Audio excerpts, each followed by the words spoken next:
हामीलाई केपी बात चाहियो हजुर किन नि किनभने हामी युवालाई अब देश चलाउन हाम्रो केपी बात नै चाहियो सबै यहाँ युवा हुनुहुन्छ त जेनजीहरू सब जेनजीहरू हो सब जेनजीहरू मात्र आउनुपर्छ। तपाईँहरू केमा आउनु भएको थाहा छ तपाईँहरूलाई हामी राष्ट्रिय 11औं राष्ट्रिय सभामा 11औं राष्ट्रिय सभामा कसको एमालेको एमालेको हजुर अनि केपी शर्मा ओली र तपाईँको ईश्वर बहेल आउँदै हुनुहुन्छ युवाहरू चाहिँ आउनु पर्यो भनेर त्यत्रो 23-24 गते आन्दोलन भयो होइन अनि केपी ओली कि ईश्वर बहेल कि अरू कोही हामीलाई केपी बात चाहियो हजुर किन नि किनभने हामी युवालाई अब देश चलाउन हाम्रो केपी बात नै चाहियो किनभने उहाँ आउँदा देश कस्तो थियो र अहिले देश कस्तो भएको छ त्यही भएर हामीलाई भनेको केपी बात चाहियो तपाईँलाई केपी ओली किन हामीहरूलाई धेरै उहाँले लगानी गर्नु भएछ हामीहरूलाई धेरै महत्त्वपूर्ण भूमिका दिनु भएछ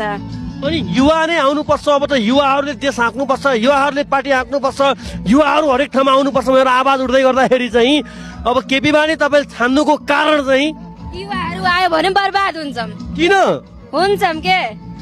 कारण के भन्नुहोस् न त अनि तपाईँ केपी ओली केपी ओली